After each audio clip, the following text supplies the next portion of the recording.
Chandail et Chignon, le podcast des médiathèques de Saint-Médard-en-Val.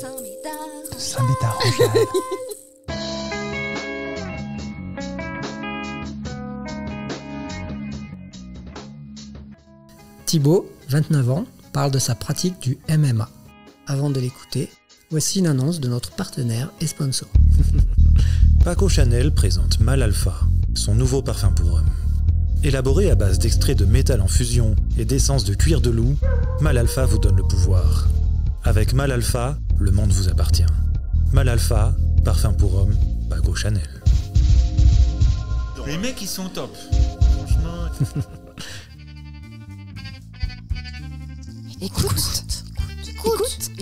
Écoute, c'est Chandail et Chignon. Thibaut, vous avez 29 ans et vous pratiquez le MMA. Alors pour commencer, que signifie l'acronyme MMA et de quoi s'agit-il plus précisément en quelques mots? Alors l'acronyme MMA se traduit par arts martiaux mixtes. C'est en quelque sorte un mix de tous les arts martiaux existants dans le monde, regroupés à un seul sport, réglementé et se déroulant dans une cage grillagée avec des gants spécialement conçus. Depuis combien de temps tu pratiques le MMA? C'est depuis 2021, donc j'ai commencé par le kickboxing en association et après j'ai fait du MMA, mais moi j'aime bien dissocier un peu les sports, on va dire m'entraîner tranquillement dans les spécialités et comme ça après je peux le pratiquer dans le MMA. Et justement alors, quelles sont les principales disciplines ou spécialités utilisées par les combattants du MMA? Je vais vous expliquer cela sous la forme de 3 secteurs. Donc le premier secteur, ça va être des disciplines de percussion debout, comme la boxe anglaise, le kickboxing, le muay thai, le karaté, le taekwondo, etc. Deuxième secteur, ça va être avec des disciplines de lutte debout, comme le judo, la lutte gréco-romaine, la lutte libre, etc. Donc ça va être vraiment, tu vas t'agripper sur l'adversaire et essayer de le faire tomber.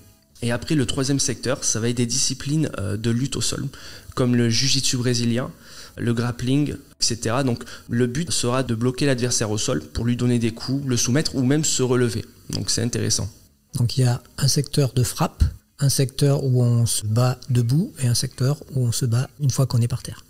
Tout à fait, donc c'est vraiment un secteur de percussion, un secteur où on va s'agripper, on va essayer de se mettre au sol ou être au corps à corps, et un secteur au sol où on va essayer de se débattre au sol pour se relever ou soit pour finaliser le combat. Et historiquement, d'où vient le MMA? Le MMA est né lors d'un premier événement le 12 novembre 1993. Donc c'était une organisation appelée l'UFC et c'était aux États-Unis. À cette date, il y avait très peu de règles. Pas de catégorie de poids et quasiment tous les coups étaient permis. Donc c'était assez sauvage. Au fil du temps, des règles strictes et des catégories de poids ont été mises en place. Le MMA est devenu de plus en plus codifié et même télégénique. À partir de 2013, ce sport va prendre une ampleur phénoménale lors de l'émergence du combattant irlandais Conor McGregor. Mêlé avec les réseaux sociaux, ça a pris une ampleur phénoménale. Donc il a envoyé ce sport dans une autre dimension grâce à sa communication agressive et à ses performances aussi. Donc mêler les deux, il a fait le buzz. Donc aujourd'hui, le MMA est légalisé en France et ça depuis 2020. Donc en plus, c'est assez récent. C'est assez récent, oui. De par la violence, c'est vrai que la France était assez réticente. Comment le MMA est passé de ses racines historiques, dont tu viens de nous parler, au sport ultra populaire et médiatique que l'on connaît actuellement? Donc tu en as un peu parlé avec Conor McGregor. Je crois qu'il est aujourd'hui le 3e sport le plus populaire au monde, derrière le foot et le basket. Comment on peut traduire et comment on peut expliquer cet engouement mondial?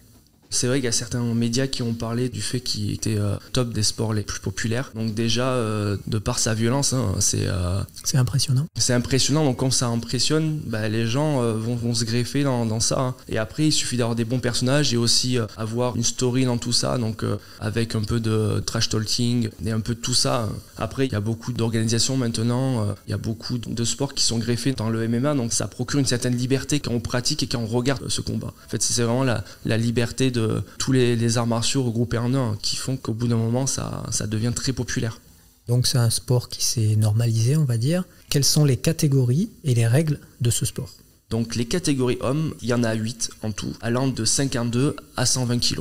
Et pour les femmes, il y a 6 catégories en tout, de 44 à 70 kg. Donc on combat avec des combattants qui ont à peu près le même poids que nous, un peu comme à la boxe. Tout à fait, il y a des tranches de poids, un peu comme la boxe. Et il faut que chaque combattant soit dans cette tranche et en fonction, il combat pour cette catégorie.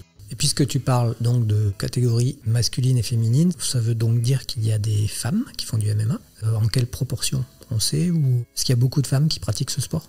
Il y a beaucoup de femmes. Le MMA est un sport où les femmes sont intégrées. Alors je pourrais pas te dire s'il y a plus de femmes que d'hommes, mais en tout cas il y en a et je trouve que c'est super. Et est-ce que tu penses que les combats de MMA féminins génèrent autant d'engouement que les combats de MMA masculins auprès du public? Le MMA est universel, hein. Les techniques sont les mêmes pour les hommes que pour les femmes, donc l'engouement est le même. Après, pour moi, le MMA aussi, c'est le personnage aussi qui fait qu'on regarde. Donc pour moi, c'est la même chose. En tout cas, en termes de médias, on peut dire que le masculin est plus représenté que la femme, ça c'est sûr. Est-ce qu'il existe, à mon avis non, mais des combats hommes-femmes, ça existe ou pas? Alors, j'ai vu des vidéos, donc je pourrais dire oui, ça existe. Mais pas de façon officielle. Pas de façon, je dirais, officielle pour le MMA. Donc le MMA ne valide pas ça encore. Ne valide pas ça. Donc là, on a parlé des catégories. Est-ce que tu peux nous parler des règles du sport maintenant? Ça va être simple, hein. Le but c'est soit mettre KO, donc c'est-à-dire qu'il faut que le combattant soit inconscient suite à un coup ou à un choc et qu'il ne puisse plus continuer l'affrontement, tout simplement. Après il va y avoir les KO techniques, c'est-à-dire que l'athlète est encore conscient mais il n'est plus en mesure de se défendre. Donc l'arbitre il va arrêter, hein. Il décide qu'il n'est plus cohérent dans sa défense. Donc ça peut être par exemple une soumission par clé articulaire, un étranglement ou un enchaînement de coups. Ou peut-être aussi trop de sang?